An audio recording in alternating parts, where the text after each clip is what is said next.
Class 12-এর ভূগোল geography chapter 4 তোমরা সবাই মন দিয়ে শোনো আর লেখো, আর সবাই লাইক অ্যান্ড সাবস্ক্রাইব দিয়ে দাও।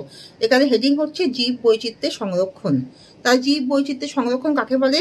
পৃথিবীর সৃষ্টিশীল জীব বা প্রাণী বা উদ্ভিদকে আমরা যেভাবে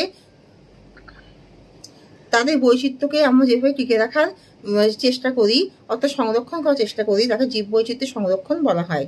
জীব বৈচিত্র্যের সংরক্ষণ কেন প্রয়োজন? জীব বৈচিত্র্যের সংরক্ষণ প্রয়োজন কারণ এই জীব যদি পৃথিবীতে টিকে না থাকে তাহলে মানুষের এবং সকল জীবেরই বেঁচে থাকা সম্ভব না, সকলের অস্তিত্ব বিপজ্জনক অবস্থা থাকে। অর্থাৎ প্রথমে আমরা বলি উদ্ভিদ, আমরা যেভাবে বৃক্ষছেদন করা হচ্ছে, যাতে উদ্ভিদ যেভাবে বিনষ্ট হচ্ছে এবং উদ্ভিদ যদি ভবিষ্যৎ প্রজন্মে না থাকে তাহলে কোনো প্রাণী এবং মানুষও সে কোনো অক্সিজেন পাবে না এবং মানুষের পক্ষে বেঁচে থাকাই সম্ভব হবে না। উদ্ভিদ সালোক সংশ্লেষ পদ্ধতিতে অক্সিজেন ত্যাগ করে। খাদ্য যখন উদ্ভিদ যখন সালোক সংশ্লেষ পদ্ধতিতে সরকারি পদ্ধতিতে নিজের খাদ্য তৈরি করে তখন সে অক্সিজেন ত্যাগ করে কার্বন ডাইঅক্সাইড নেয়, ফলে বাতাসে বিষাক্ত কার্বন ডাইঅক্সাইড গ্যাসটা উদ্ভিদ গ্রহণ করে এবং অক্সিজেন প্রাণদায়ী অক্সিজেনের দ্বারা পৃথিবীর সকল সৃষ্টিকে বাঁচিয়ে রাখে। এবং এই উদ্ভিদ না থাকলে প্রাণী তার প্রয়োজনীয় খাদ্য পাবে না। উদ্ভিদ থেকে প্রাণী বিভিন্ন খাদ্য তার খাবার পায় এবং বিভিন্ন আশ্রয় বা পোশাক সবকিছুতে সহায়তা করে। সে মধু পায়, মোম পায়, সবকিছুতে সহায়তা করে, এগুলো সে পাবে না। তাই এবং সে কাঠ পায় উদ্ভিদ থেকে, তার থেকে বিভিন্ন আসবাবপত্র তৈরি হয়। বন সম্পদ, কৃষি সম্পদ সকল কিছুই বিনষ্ট হবে এবং শিল্প সম্পদের বিনষ্টি দেখা দেবে।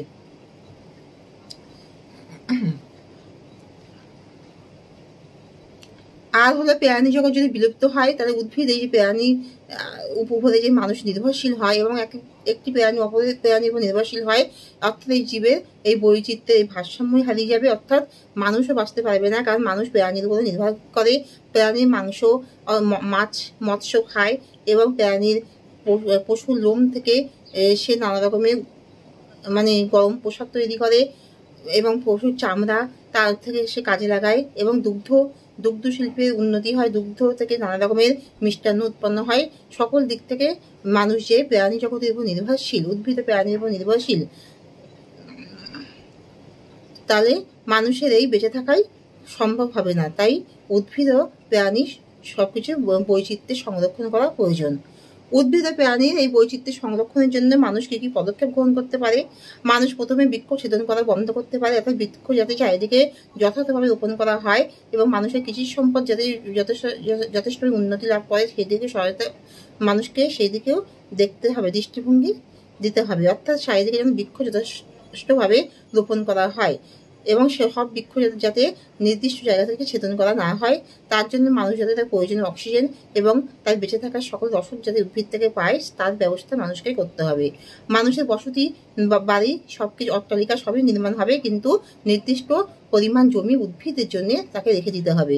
আর হলো প্রাণীদের যথেষ্টভাবে সংরক্ষণ করতে হবে, বন্য পশু শিকার করা বন্ধ করতে হবে এবং বন্য পশু যাতে যথেষ্টভাবে শিকার না করা হয় সেদিকে লক্ষ্য রাখতে হবে, যাতে বন্য প্রাণী বিলুপ্ত না হয় এবং প্রাণীদের যথেষ্টভাবে খাবার দিতে হবে। বন্য প্রাণীদের সংরক্ষণের ব্যবস্থা করতে হবে, তাদেরকে নির্দিষ্ট সময় খাবার দিতে হবে বন্য প্রাণীদের এবং প্রাণীদেরকে নানা রকম ভাবে বিপজ্জনক পরিস্থিতি থেকে রক্ষা করতে হবে যাতে প্রাণীগুলি বিলুপ্ত না হয়ে যায় এবং মানুষকে চারিদিকে বৃক্ষ রোপণ করতে হবে এবং শিকারীদের এই শিকার করাটা আইনগতভাবে বন্ধ করতে হবে। আর যাতে অভয়ারণ্যে বাঘ বা অন্যান্য প্রাণীরা যাতে নির্ভয় অন্য প্রাণীরা যাতে ভালোভাবে বসবাস করতে পারে, মানুষকে তার উপযোগী ব্যবস্থাও করতে হবে।